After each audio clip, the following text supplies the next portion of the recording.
This video is basically for teachers. It's a troubleshooting when you go to do the seismograph activity. So first thing you're going to need is the activity sheet called the seismic wave activity. And we have some homemade seismographs. And hold on, let me get my terms straight here. Seismograph is the paper. Seismometer is the device. And the seismic waves is what we're going to measure. So the seismograph, think about graph paper. Seismometer, think about the thermometer, that's your tool. And the seismic waves is what we're going to be measuring. All right? So on your worksheet, you can see there's a basic setup here. These literally are handmade. They're made out of an L-shaped wooden bracket. There's a pendulum which will swing on a screw, and we'll show you some adjustments you might have to make for that depending on how your seismometer is working and whether it's making your seismograph. There's a roll of, for those of you who remember, adding machine paper that is going to be dispersed as your seismograph, and then there's a couple of adjustments to be made on that as well. So the way that it's going to operate is that the wonderful markers are going to be our marking tool, and you need to have those adjusted so that when they swing down, they lightly brush the paper. Okay? It also is good to make sure that you have fresh markers.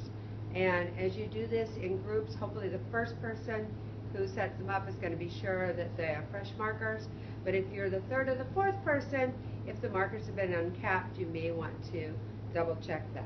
They're a little bit tricky to change the markers, but it can be done. Okay?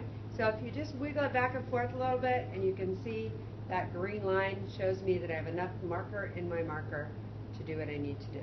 Okay? So the movement of the seismograph, remember, it moves because of the movement of the earth.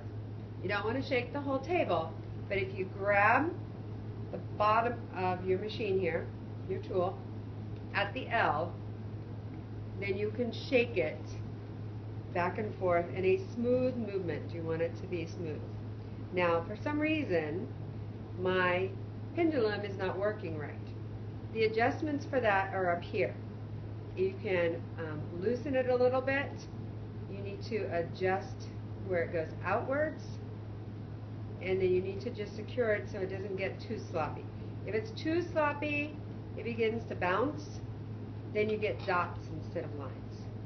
So I'm going to tighten it up just a little, make sure it moves with when I shake the tool, and everything's good. Now, right now you can see that my line is all in one place and I'm about ready to make a hole in my paper. So the secret is you have to grab the bottom of the paper here as it goes down through the supports, and you need to pull that in a forward direction while shaking and making marks on your paper. Okay?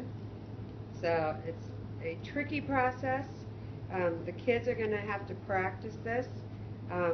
But no matter how they end up doing it, there's going to be some bouncing. They need to just slow down. If it gets too wide, you might want to tighten it. But I would set it up for them, tell them that it's working, and then they have to figure out how to adjust the movement of the paper and the movement of the tool.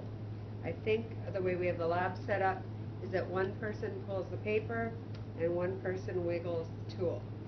Okay? So eventually, you will end up with markings on your paper. And you can see here, this one's pretty consistent because I had a good solid swing. We'll move it a little closer. If not, you may end up one that's a little bit jumpy. But when the kids go to take measurements, they just need to count one side or the other. So if every swing doesn't go clear over to the other edge, that's okay. They can take their measurements on the side where it mostly goes off. You can also tell from your devices that the marker will probably go off the paper. If it gets stuck, then they just simply lift it back onto the front.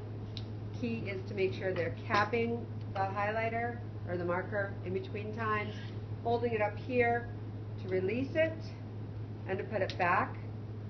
Otherwise, they're going to be bending your pendulum. And so as you go through, you can follow the directions.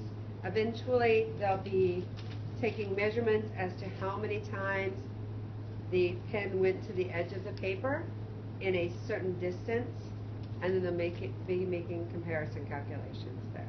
So hopefully you'll have a good time with these. They're not going to be accurate. You have to explain the limitations of the model, that we're not measuring real earth movement, that we're at the mercy of the person who's doing the pulling. How smooth do they pull? We're at the mercy of the person who is doing the wiggling. How easily do they wiggle? Do they keep going off the paper? Do they keep it in on the paper? And then there's always the counting issue. So our model has some limitations, but it gives the kids a good hands-on way of working with seismographs and seismometers. So I hope your class enjoys this.